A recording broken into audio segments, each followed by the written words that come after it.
We have 4 simple rules. Number 1, we don't discuss politics, ever. Number 2, this is not a religious channel, and while you might hear people say, God bless you, or I'm going to pray for you, or I wouldn't have gotten through this without my faith, that's fine. What's not fine is to say, my God is better than your God, or here's why you're not getting into heaven. It's not going to fly. Number 3, we believe wholeheartedly if you can't control your tongue, then you can't control your life. So while on board, there's not going to be any cursing in the live chat, period. And number 4, there is no room for mean people on the lifeboat. Because we discuss very sensitive things from people's past in our group setting, we got to protect those people. The only way they feel confident and comfortable discussing those things is in an environment that is free of trolls and mean people. So if you're a mean person or you're a troll, we're going to block you for life. And if your account happens to be less than 24 hours old, we're probably a little suspicious right from the word go. Why? Well, because there are people in this world who enjoy being cruel solely for the sake of being cruel. It's not going to fly here. But if you're here because you're trying to get sober and live your best life, then you might find that the lifeboat is just that, a lifeboat. I'm Captain Tommy Scoville, and we will see you on deck.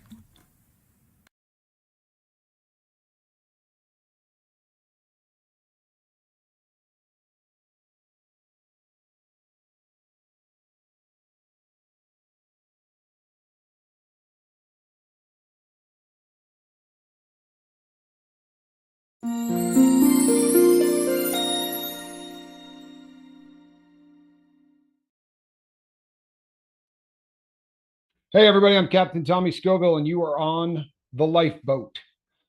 Hope everyone's having a good day. It's our Friday here on the lifeboat, as we do take Wednesday and Thursday off. So tell you, it doesn't feel like a Friday, but it is. And yeah, I'm having a good day. I had a chance to sit and have a great conversation with my bobbleheaded partner before we got rolling, which is always nice. When we when we have a chance to chop it up a little bit before we get rolling, the shows tend to be better, I think. Tonight's an unusual subject. It really is. Tonight we're going to be talking about failure, and this is one of those things that it's a word in society now that has taken on a whole different meaning than it used to. I mean, for the love of God, it's an industry, right? Not failing, books on not failing, books on how to, preparing to not fail. And all of these things really have become something that is massive. And unfortunately, as a society, we have come to believe that failure is a god-awful thing, right? There's nothing worse. Holy moly. I mean, and we prove it. The proof in that can be seen at the t-ball level, right? Or pee-wee soccer or football. In these days, we would not want any of those poor kids to leave the field thinking that they did not win. So now, if you come in 115th, we got a trophy for you, and that we don't talk about winning and losing. And the truth of the matter, people, is that very often there is no success without failure, and a decent amount of it. Mark and I were just talking about the channel and about YouTube and about, it's just the ride up to this point so far. This is our 508th video. And I'll be really honest with you. There's probably 9 or 10 of them, in my personal opinion, that absolutely suck. Where I don't mean not quite on, because those nights happen all the time. There are shows that are mediocre, and probably a lot of them. We have some shows that I'm quite proud of. The vast majority of them are just us coming here and giving you guys an opportunity to hang out, talk to one another, and really work with one another. But there are a handful that are absolutely awful. But if you talk to anybody on the crew and said, "Hey, what's the worst 4 shows that Tommy or Mark have done?" Chances are you wouldn't pop right off the top of your head and go, "Oh yeah, this one." Because truthfully, when you do something and you continue to work at it on a regular basis, people tend to remember your successes a whole lot more than they remember your failures. And There you can read books these days. There's a gazillion of them, self-help books. And the mantra is if you try hard enough, if you really put your mind to it, you can do absolutely anything and you will always be a success. Um, I think that those books do a tremendous disservice to people, no matter who you are, but especially people who are starting over, people who are trying to come out of the chains of addiction. Because what those books should say is this: if you really want to succeed, you're going to fail a lot. There are great cliches. Everyone knows how they said that that's not true with my woman, Tommy. It's negative over positive. Well, it's the I got here about 15 minutes early, guy. I feel like you're having a pretty bad day. You have not been a ray of sunshine. I think you may be having one of those days. But you know what? Those days are part of it, right? Failure, success, good days, bad days. The truth of the matter is, I can guarantee you that I can teach you the recipe for success. I guarantee you that I can show you how to never fail again for the rest of the time you're on this planet. Park your happy carcass on the couch. Don't do a damn thing and watch YouTube all day, right? Because if you're not taking any kind of risks, then chances are you're not failing. If I were to say to all of you right now, hey, when is the last time you screwed up tying your shoes? When's the last time you tried to tie your shoe and just simply could not pull it off? I don't mean, you missed it and had to do it again, so it took you 2 seconds instead of 0.05. I mean, simply failed, couldn't get shoe tied. Um, these are the kind of things that, they're so ingrained in you that, there's, you don't think back to all of the failures that were necessary to learn how to do that, to where you can stare at me having a conversation while you quickly tie both shoes, right? It doesn't even take any mental acuity anymore at all because it is so ingrained in who you are. Success happens in the exact same way, but it only happens through failure. The Yeah, I'm not doubting, Guy, that it isn't true, but the the truth, people. Yeah. Well, and he said, it's he said it's true though, and I don't doubt that. I really don't. The people, in order for failure to be a part of your life that doesn't scar you, then you kind of have to get failure into perspective. You know what I'm saying? Um, for a long time, I was probably famous for one thing and one thing only, right? And it was doing backflips on skis. That was it. That was my shtick. Yeah, I mean, I skied professionally, but the truth is, it was one trick. I was a one trick pony. I went out, I did a backflip, often very, very big, sometimes off cliffs, sometimes over moving trains or whatever, but it was going to be a backflip. And I would say in the last 5 to 10 years that I skied, I don't think I missed one.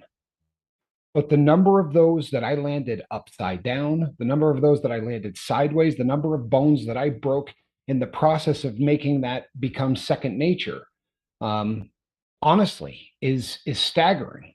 I mean, I probably missed thousands of them. And if you think about the logistics of getting upside down on a pair of skis while traveling at 35 miles an hour, when you miss one of those, it's not like, oh, well, I mean, each time, there's an unsuccessful attempt, there's an excellent chance that you got injured. To what extent, varied. But with virtually every single thing that I've done in my life, I have failed massively. I made a living as a public speaker for a very long time. I could tell you horror stories from public speaking. I mean, horror stories. Some of them I know I've told on the air before. There was one that I got up and the gentleman said to me, "Look, all you got to do," because it was a pitch that I hadn't done before. The person I was stepping in for, I was a new guy. I was sort of in the bullpen.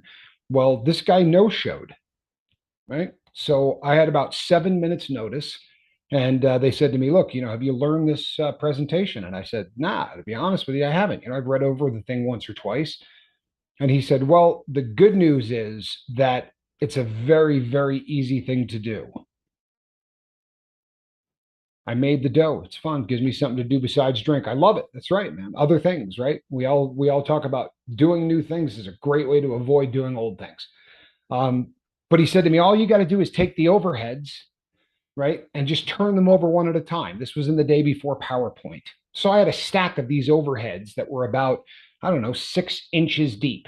And he said they're self-explanatory. As you turn one over, you read it, and then you kind of explain it to the audience and throw in your own, little flair. So I did my introduction and I got up and I grabbed the very first transparency and I went to turn it over and I knocked the entire stack of transparencies off of the stool that they were sitting on. And they fanned out in a 12-foot arc in every single direction that you can imagine. These were not numbered. There was no way to then take this and try to put something back together. And I had about an hour and 45 minutes that I had to kill. And I literally had sweat rings through a shirt and a sport jacket. It was the most uncomfortable hour and 45 minutes of my life. I went on a national television program once as a pitchman, a morning show. And I had a device. It was one of the coolest things you've ever seen. It was pre-web television. It was pre-anything. This is when the internet was in its infancy. And this little box would allow you to surf the internet through your television set. And this is live TV. And right before we went live, I'm showing the woman how it works and I'm typing stuff up and I'm like, hey, check this out. And I type in football and it shows all of the different websites. And at this point, the internet was so new that about 7% of America was on the internet. Can you wrap your head around that? 93% of the people in this country thought it was a fad, right? Yeah, this internet thing. I'm not doing that. So I was going to demonstrate to these people just how easy this is and how you can do it from your couch. And the host, this nationwide host, was like, "Oh, this is amazing." So if you've ever seen one of those shows, there's like 4 different sets, right? So the camera just pans from one to the next. So I'm sitting in my little couch, waiting for my segment, and they went to commercial and they said, "Are you ready to roll?" I said, "Yeah, let's go." And as we started to film the segment, I said, "Here, let me show you." And as I typed it in, nothing happened. This device did nothing. And this wasn't the kind of thing where they can go, okay, let's cut to commercial. So for 3 glorious minutes, I sat there with a device that did absolutely nothing. And the two hosts were kind enough to basically turn me into a comedy routine, right? Saying things like, well, if this thing were to work, what would we be looking at? Which was funny because 2 minutes earlier they were looking at exactly what that box did. But I remember afterwards getting a call from my brother who said to me, wow. He said, the best thing about what just happened to you is how many people get to fail with 6 million people watching, right? How tough is the next one going to be?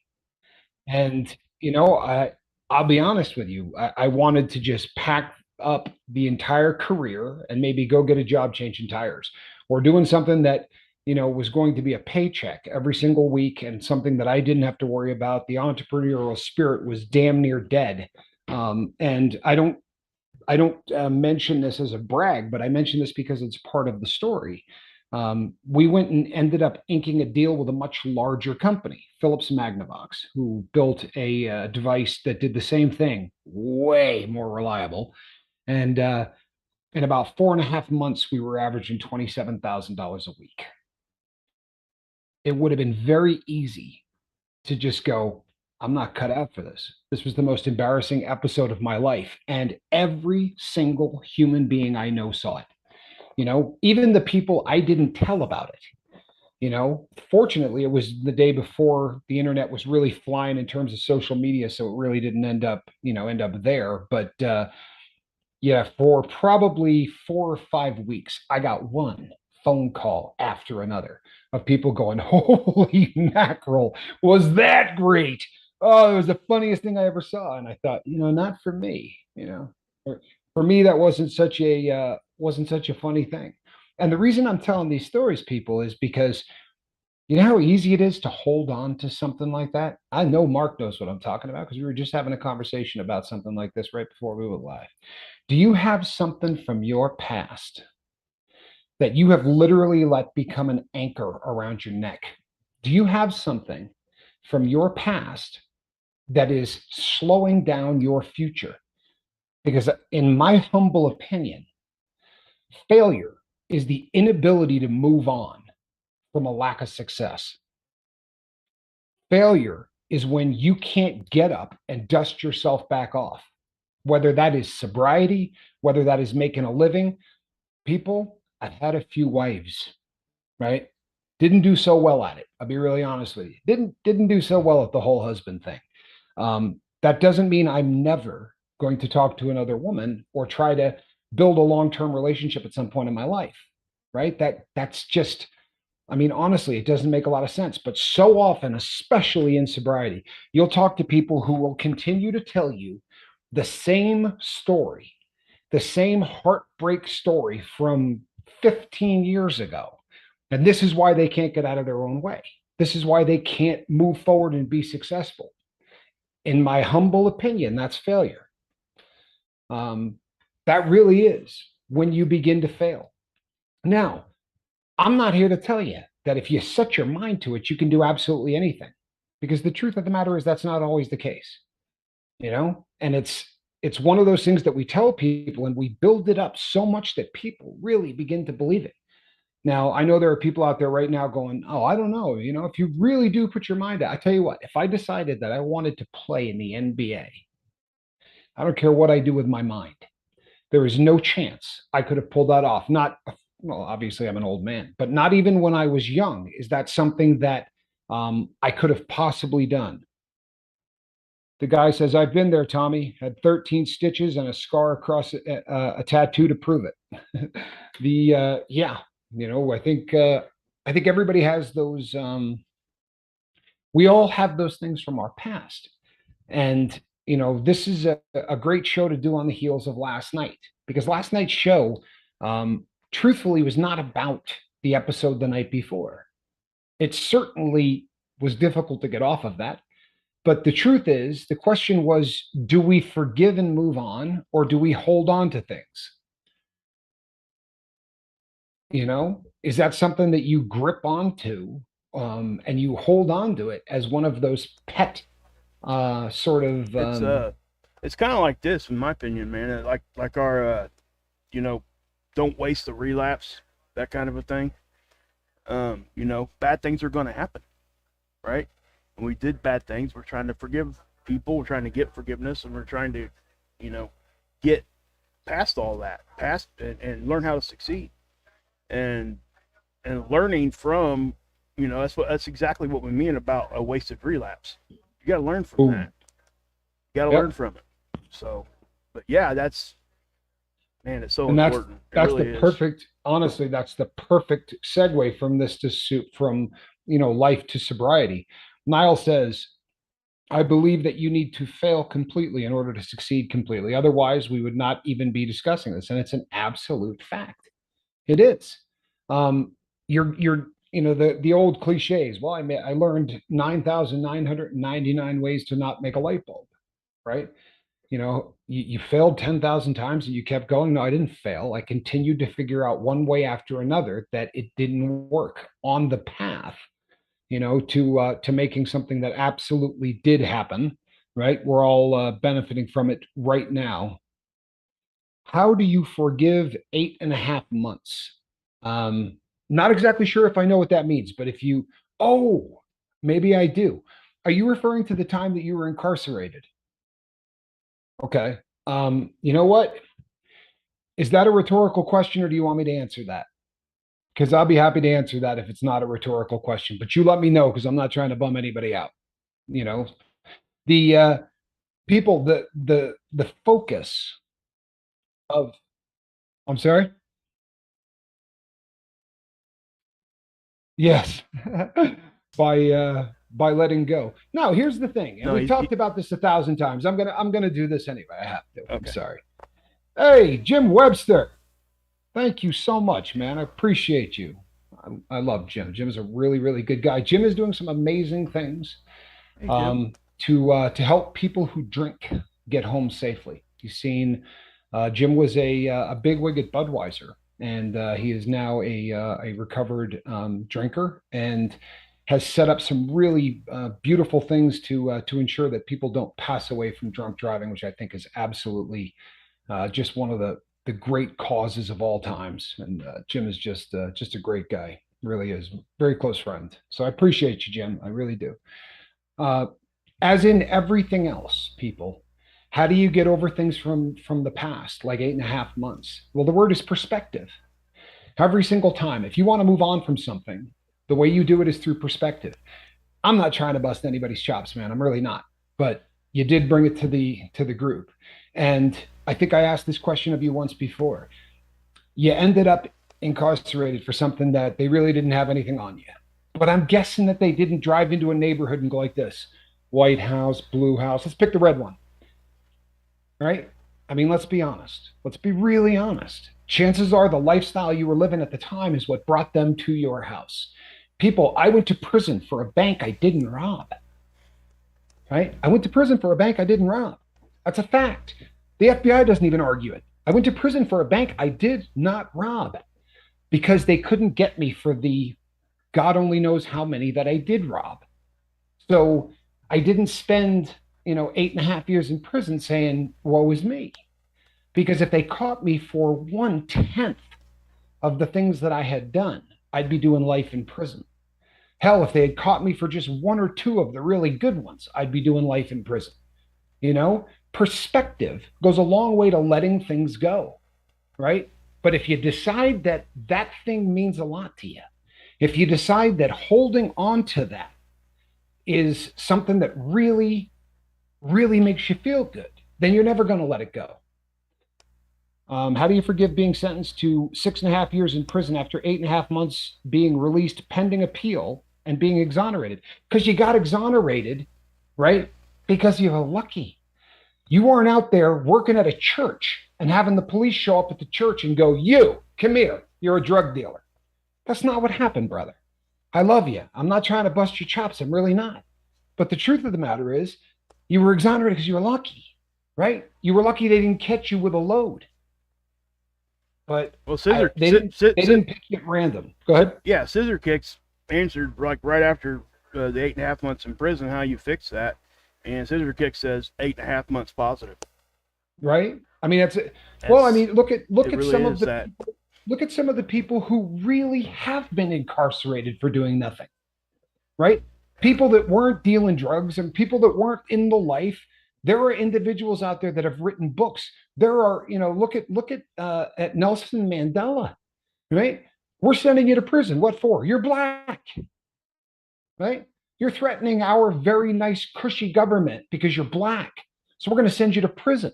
That's a cat that went to prison for not doing anything. 27 years of his life he spent in prison. You know what? He's one of the most positive individuals in the entire world. When he got sworn in as the president of South Africa, he invited the jailers who used to watch him to be at the inauguration dinner. That's a guy that moved on. He had perspective. Because the option, my friend, and this is to everybody, I'm not just talking to the guy, but the option is this. I don't remember how old you said you were when that happened, but I wanted to say it was like 26, right? Somewhere in there. My memory's not what it used to be. 27, maybe. Anyway, what are you, 40, 41? I mean, are we going to have this?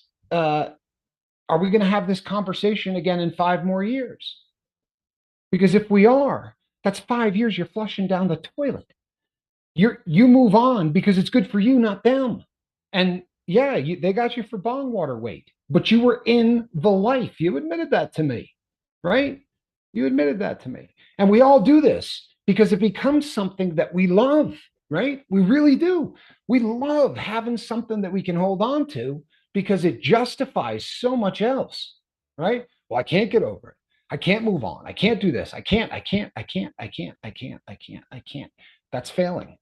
I'm sorry, it is. And you know what? If you were in church and they came and got you, 8.5 months of your life is going to destroy the rest of it. It's just not worth it. It really isn't. I flushed voluntarily 30 years of my life down the toilet, right? And I look at myself these days and I say, what could I have done without a criminal record? What things could I be doing now? Because I'll tell you what, I can hop up in front of a group of people and I can talk. There are things that could have been in my future And I could spend the rest of my life saying, you know what, I could have been the president, I could have been a congressman, I Right. could have been a lawyer, I could have been. It's not going to do me any good. Well, we talked about a little bit of this yesterday. I think we got to quit pointing fingers of blame. I mean, that's a lot of what is happening. We're blaming something for something we can't control. It's already done and past. There's no control there. And I've told my audience over on Wages World 100 times, don't worry about what you can't control. Don't be Right. afraid of it. Just you got to try to. I mean, and I'm not saying what he's going through or what guy's going through there is easy. I'm I am no way saying that. I don't think you are either. But in order to, and we said this so many times yesterday, forgiveness about 99% of the time is for yourself. It ain't about the Right. person you're forgiving. Right. It will eat you up. It will eat you up from the inside out. It's like holding a grudge. It really is. In this situation, you'd be holding a grudge against the legal system or the judicial system, whatever. It's not necessarily a person. It's an Right. actual, something Entity. different. Yeah, an Yeah. entity. But there's still a grudge there, and and nobody's telling you to forget. It's just you got to really try to truly get over that in your own mind, and again, it may take you a long time, and obviously Well, it but I mean, is, and but yeah, it's no, worth it's worth and trying to do it. So I'm trying to it's say. worth trying to do it. And absolutely, it is worth trying to do it. And perspective again becomes like, a lot of times when you bring logic into things, um, you know, when you bring logic into things, things have a way of kind of almost seeming self-evident, right? So if it wasn't you I was talking to, and this is just somebody else, and you're listening to the conversation, and I said, well, you were in the life and you were doing meth and you were doing other things at the time, and that's probably why you were targeted. But that 8.5 months was unjustified. So let's negotiate, okay?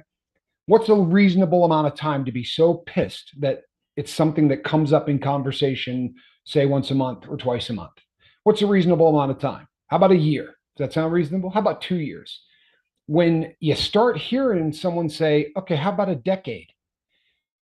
If what's going on is causing you to stumble in your continuing life, then you've handed these people control over the rest of your existence.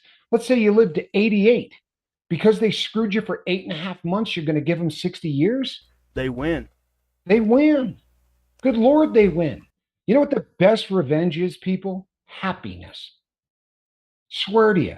People talk about revenge and payback. You want payback? Be happy. Watch the people who hate you just writher around when nothing's bothering you and you're happy and you're successful. And I don't mean cash, right? I mean peace. When you're living a life and you're successful, that is the ultimate payback to anybody that ever did you anything but great. And like everything else, it's a choice. On a scale of 1 to 10, just how bad is it? Is that a 10?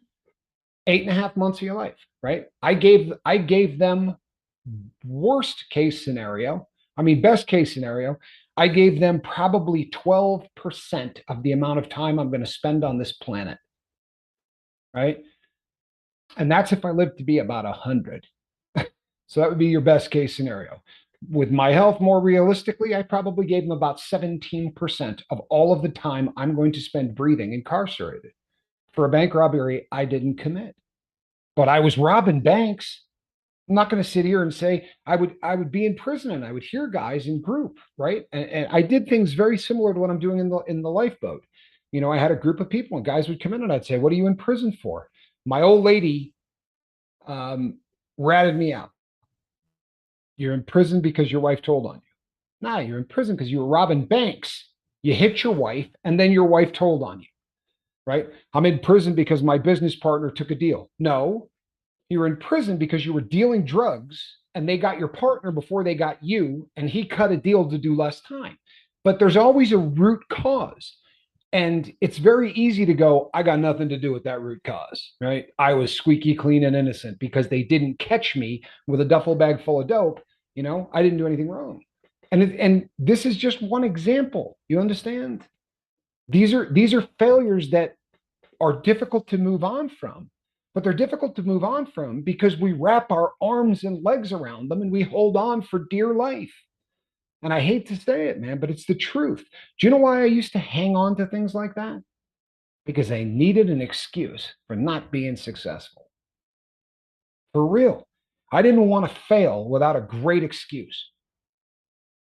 And the first couple of years in prison, boy, I did a lot of talking about the fact that that was a bank I didn't rob. And I talked about that like to everybody. And then I agreed to really give a guy an opportunity to try to help me.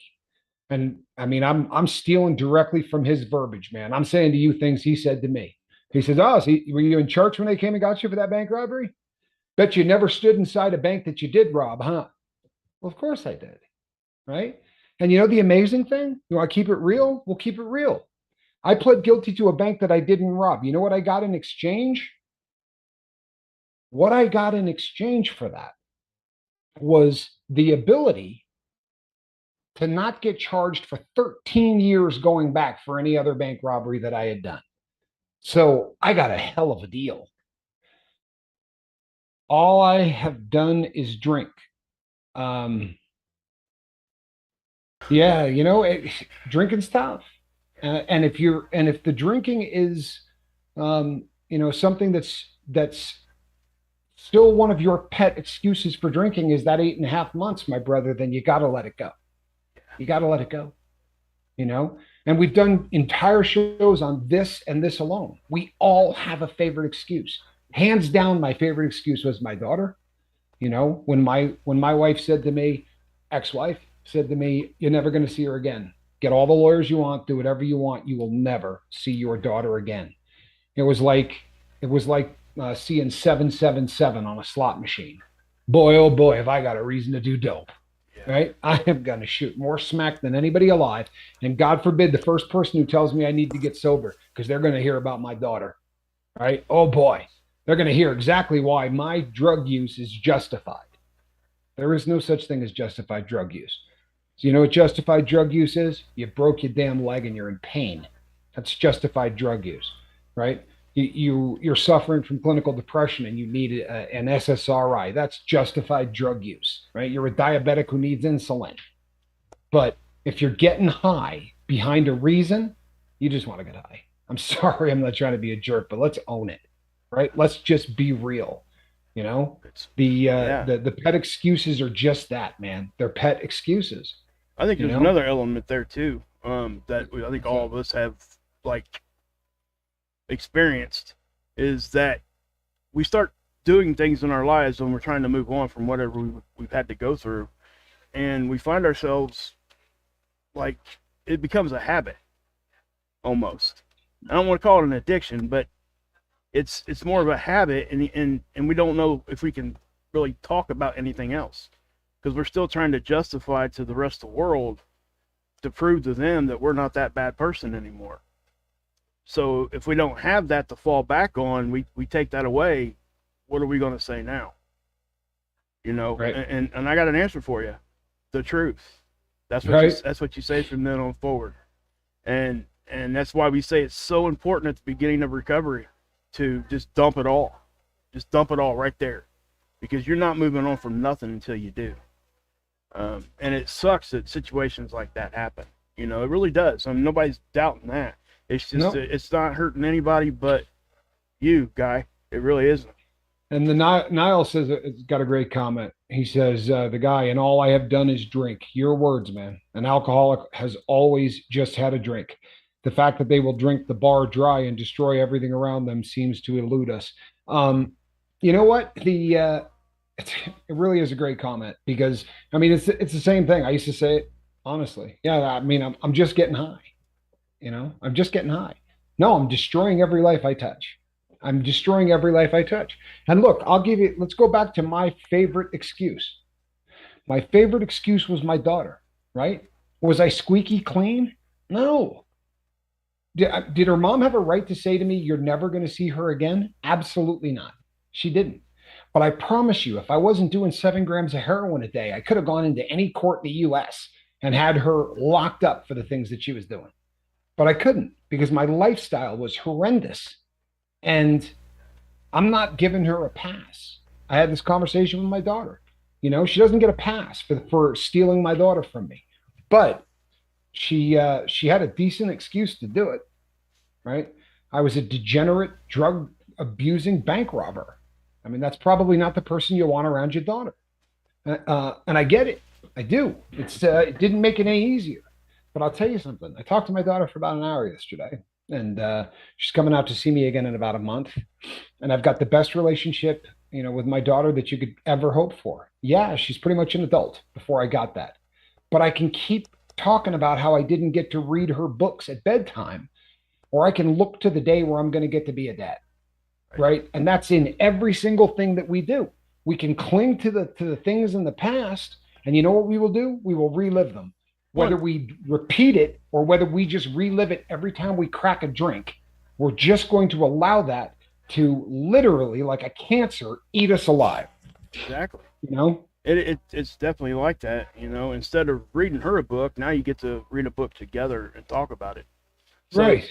Sometimes, my point there is that sometimes things are actually better. I hate to say it like that, but sometimes and I've seen this happen in my own life, not to me personally, but to my family. Somebody staying in a family unhappy, right? And Yep. that childhood didn't really turn out all that well. So the adult relationship after that really sucked for these two people. So now, you reverse that and you put it into Tommy's point of view there, where he was in jail, wasn't able to see his daughter. That part of it sucked, but now he's got all this other stuff on the other end. And I'm not saying that any of that could have ever, the bad stuff, everybody's situation is different. But what I'm saying is you simply just don't know that it possibly could be better this way. You just don't know. True story. And I've had that conversation with my daughter. I absolutely have.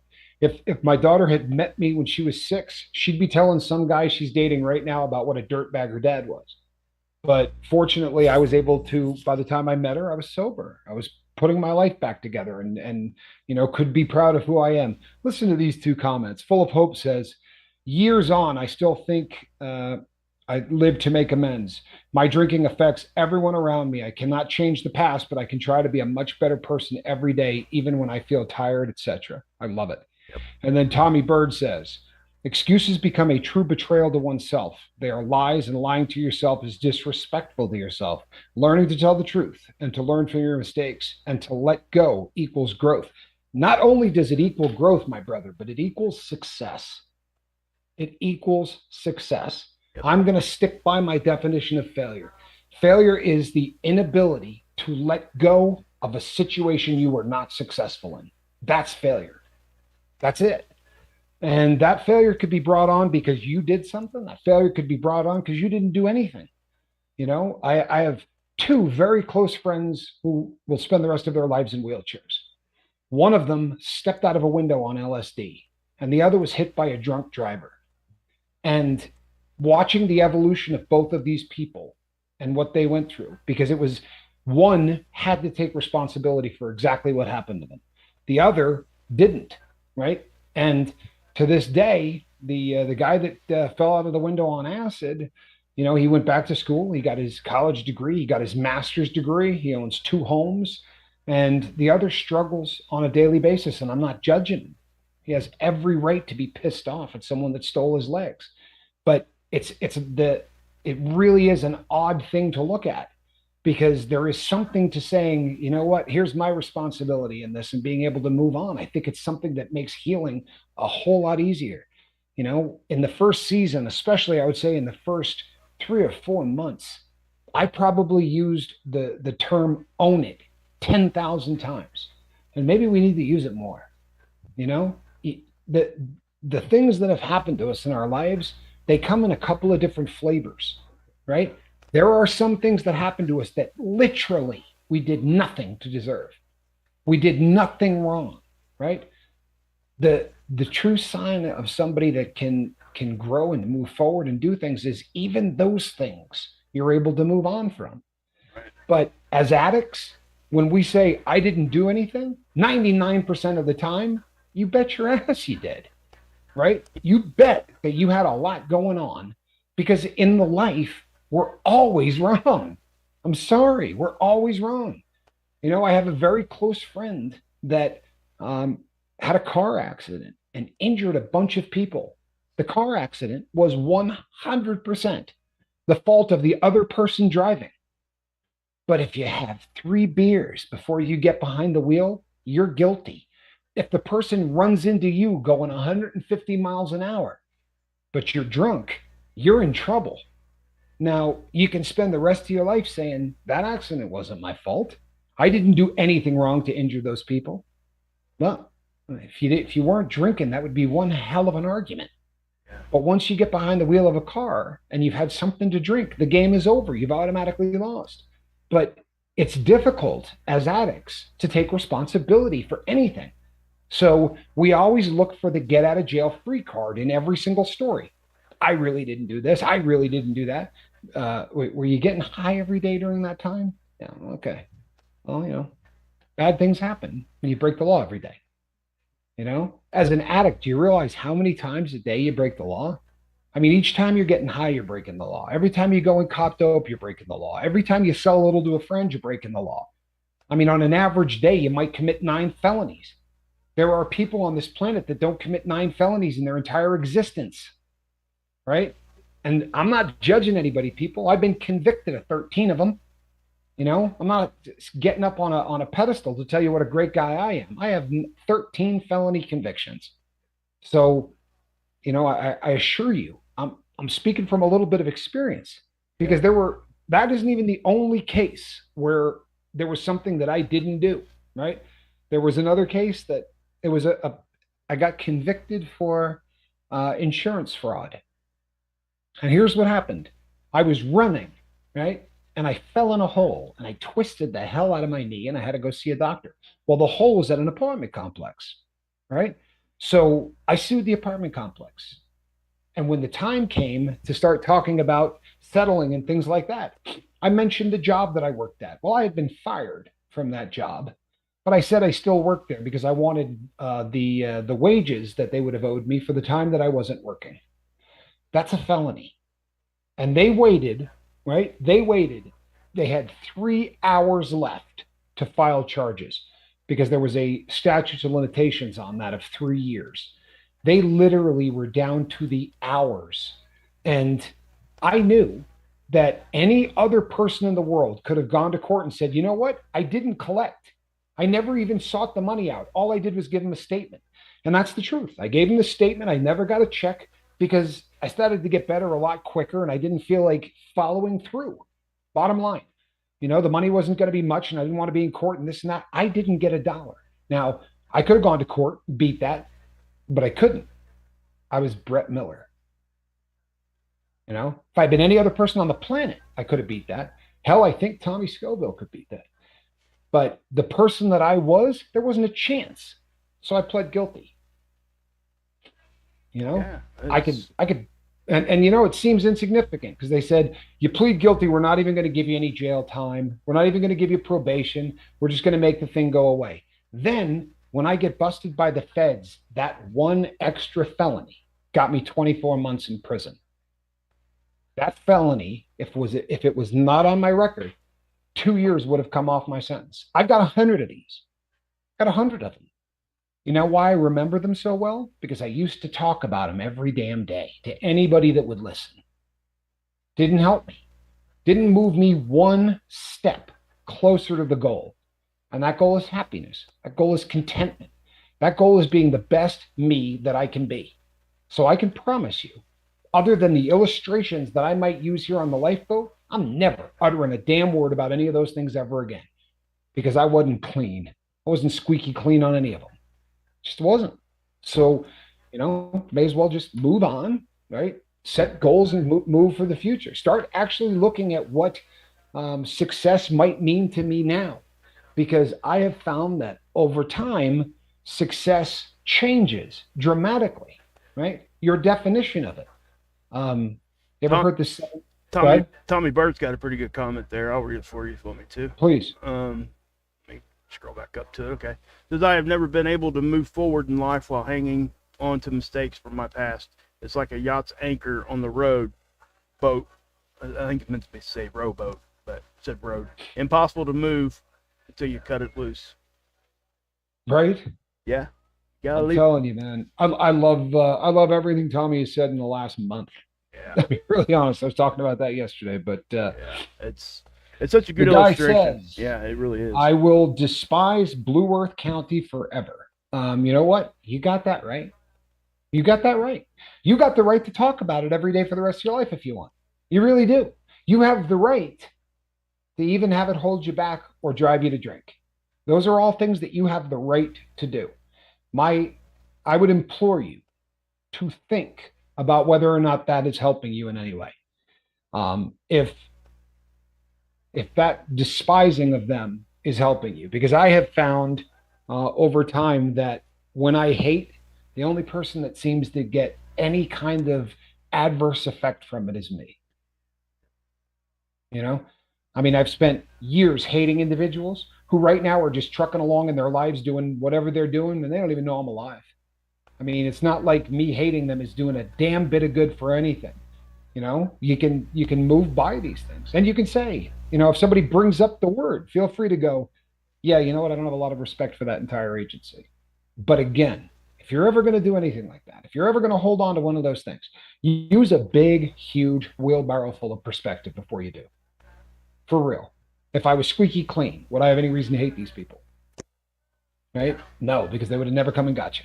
If you were squeaky clean, you never would have been in there. But I understand. I really do.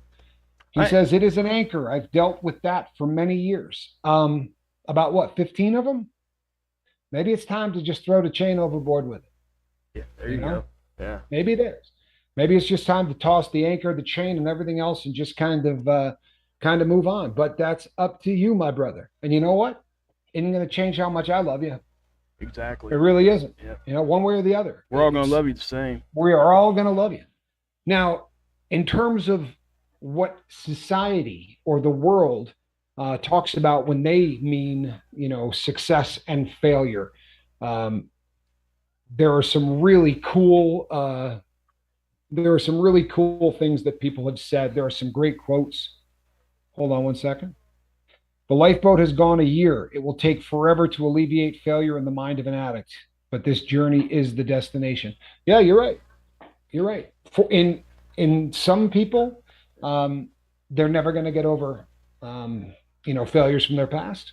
But boy, we're going to keep preaching that it's possible. We are going to keep preaching that it's possible. Well, I think we've talked about. Go ahead. And even if you do get over it, that doesn't mean you're over it 365 days a year. That's I have days that kick the hell out of me. But for me, if I have more of those days that I don't think about it than days that I do, that used to be how I judged my sobriety. Right? There are 365 days in a year. If I could get about 190 of them that I wasn't really wanting heroin, I considered it successful. And then each and every year of sobriety, those numbers got better and better and better. And now if there's 1 or 2 days a year that I really am stuck thinking about that crap, it is what it is. But I'm feeling, quite successful as far as that goes. Mark, are you familiar with the 7 P's of success? No. Educate me.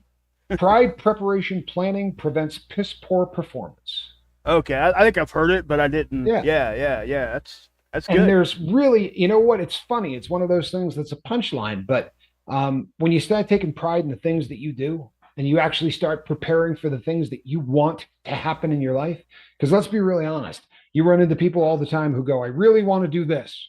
Right? This is my dream. This is what I'd like to own a bed and breakfast. What are you doing to move towards that goal?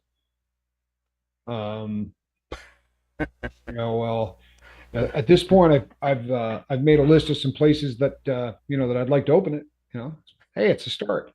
But preparing for whatever it is you want to have happen is actually a really big thing. And pride gets a bad reputation, right? Probably because of Shakespeare. But pride in who you are, pride in who you are becoming, and pride that you are not who you used to be, I think that those are 3 of the greatest gifts that we get as recovering addicts.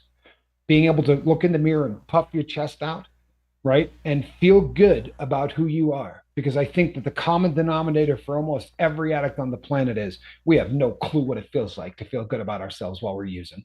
Right. We don't. And for that reason, we look for every excuse. We look for every, and I'm not talking to you, Tommy. Guy, I'm really not. I'm Right. saying this blanketed across the board. But we look for every single reason we can possibly come up with so that when we see that reflection looking back at us and it's not who we want to be, we got to knock the edges off of that, right? That's not who I want to be. I need at least a half a dozen good reasons why that's there, right? Yeah. Well, these people did that to me, or this person did that to me, or I never got an education. My mom and dad, I talk about Oprah Winfrey on here a lot because if you ever look at her story, my Lord, you talk about someone that has every right to be at the house right now eating a 5 pound bag of Oreos, chugging milk out of a carton, right? Strung out on 15 different substances for what her youth was like. Instead, she's one of the richest women in America and unbelievably successful. And at least once every 4 years, someone suggests that she runs for president. Yeah. Right? Because she wasn't going to let any of the things from her past dictate her future. Your future, no, this isn't, hey, Tony Robbins, I'm being dead serious. Your future is exactly going to be what you make it. That is just the truth, man. And you can think that, it's a self help cliche or whatever, but that's BS. The truth of the matter is, you find out what you want your future to be and you make it. I found while incarcerated that nothing ever made me feel better than someone saying, hey, man, I haven't been high in a week. I really don't think I could have done this without your help. And I Yeah. said, this is what I'm going to do for the rest of my life. Do you know how many people said to me, you think people are going to show up and listen to a 3 time, prisoner talk to them?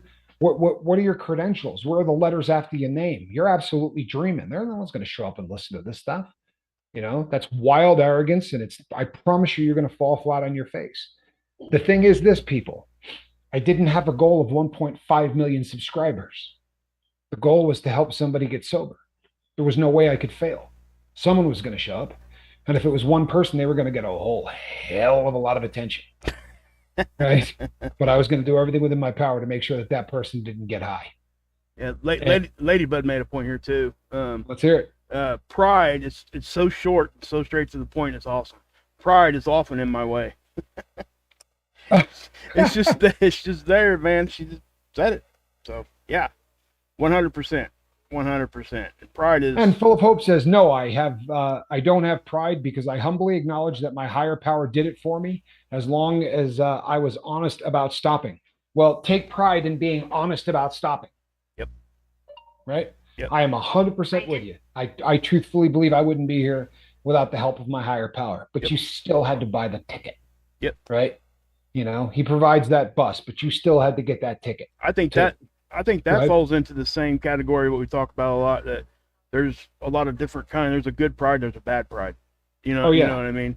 It's kind of like what we've been talking about lately.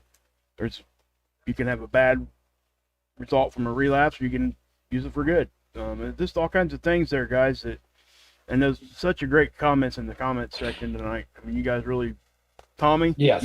Especially you, Tommy.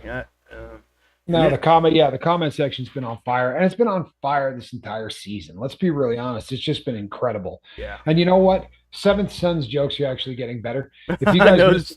if you missed the one from yesterday, it was actually pretty good. Yeah. Somebody was showing him all of the tools in their tool shed, Yeah. and he I said, see. "My step ladder," and I said, "Yeah, I never knew my real ladder either."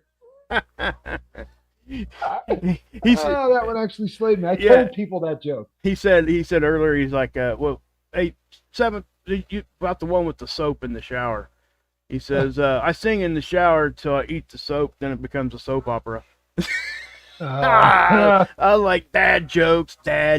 Oh my goodness, here we go. Good stuff though. Hey, listen, anything that's going to bring a smile to one person in here is worth it. Sorry, just is. Yeah. We talk about so much serious stuff here, and it is a great thing to be able to step out of that sometimes. No question. And it really does. And I think that you guys, when we do it often, I mean, I get it, but you know what I'm saying? Yep. M Hunt, you take care of yourself, my brother. We are proud of you. M Hunt, I think, is on day 32 or 33. So he's into the second month of his sobriety. That is the coolest thing in the entire world. It really is. Good job, brother.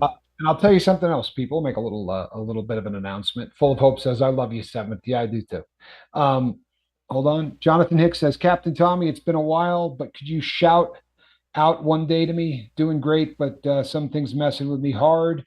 Oh, listen, do me a favor because I'm horrible. Just send me a direct message over on Messenger and give me your number again, and I absolutely will do that, Jonathan. All right, but to find your number again might be tough. Thank you, Jim. Jim Webster says, appreciate thanks, Captain you, and Mark, for giving your valuable time to care about others. Crew be so thankful for these leaders. Oh, thank you. I really appreciate that. I do too. That's awesome. Thank you. I got carded at a liquor store and my Blockbuster card accidentally fell out. The cashier said, never mind. He knew exactly how old you were then. That's awesome. That's a good one. That really is good. That's a great one. Yeah. Yeah, that may be your best work yet there. Really. That's awesome. Blockbuster Video. You know, that was one of the hottest stocks in the entire world at one time. They did it. They did a documentary on that, Tommy. There's still one Blockbuster store open. I know. It's in is it Alaska or something? Yeah, it's like in some weird. It's like some weird place out in the boondocks, man. And it's they don't charge for the videos. People just come in, pick them up, leave them there, whatever. Yeah, I saw that too. Yeah. It's like it's like funded by like the city or something. Yeah, just really, to stay really open. bizarre. Yeah, but I remember how big that place used to be. No, it was huge. It was absolutely huge. Yeah. And honestly, like the hottest stock in the entire world. Like everybody had Blockbuster and it just kept going up and up and up and up. And what we're doing here killed it. That's right. But no, that's wow. That brings back a lot of memories. I remember taking my kids in there and just dreading having to go in there and pay a $20 late fee. And $1.50 because you didn't rewind it. Yeah. You're like, what a bunch of jerks. When I went to back in the day, if you didn't rewind, first they had a sign that said "Be kind, rewind." Yeah. And then if you didn't rewind, they charged you $1.50. Yeah. They sure did, didn't they? Ladybugs says, laugh out loud. In Alaska, I was raised there. My family is still there. Yep, I believe it was Alaska. Please rewind. All right, people. Little trip down memory lane. Yep. Well, this is our weekend. So my bobbleheaded partner and I will see you on Friday. We'll be getting ready to roar into the weekend. You know what? You guys are getting better every day. Yep. You really are. I mean, as an audience, as as a crew, it's just the most caring and loving group of people I've ever come across, and I am prouder than hell to be associated with you people. The growth is just crazy to watch. It really is. In myself and in Tommy. I mean, we've been talking about that, right? We were talking about it right before we went live. Yeah, we're both how much something will happen and we'll go, oh man, and this sitting in these chairs does an awful lot to make us look anytime we start feeling like hypocrites. Yep. Exactly. All righty, everybody. Hey, Jesse Stinson, good to see you. So, people, we will be back next Friday. Alas, the basket is empty. There have been family members around here, so Squirrel went hiding under the bed, I think. Yeah, I love Squirrel too, but she's not going to be here tonight. Sorry, no zipper. In honor of Kiss Freak, guys, smack that like button on the way out, would you? Please. You know what? You make a good point. Look, the other day I was looking and I think we had 34 likes on 400 views, and I thought, wow, I suck. People what I mean? Like 400 people saw this, and only 34 of them thought it was any good. If you don't mind, people, hammer that like button on the way out of here. It really does help the algorithm find more people, right? More people get helped. Niall, it was great to see you again. Hey, Guy, hang in there. We love you, bud. Yep. We absolutely love you. Thank you for putting up with us the way you did tonight. Good stuff. All righty, I am Captain Tommy Skelton. On the other side of the glass, Mark Wages. Love you, Mark. See you on Friday, guys. Adios.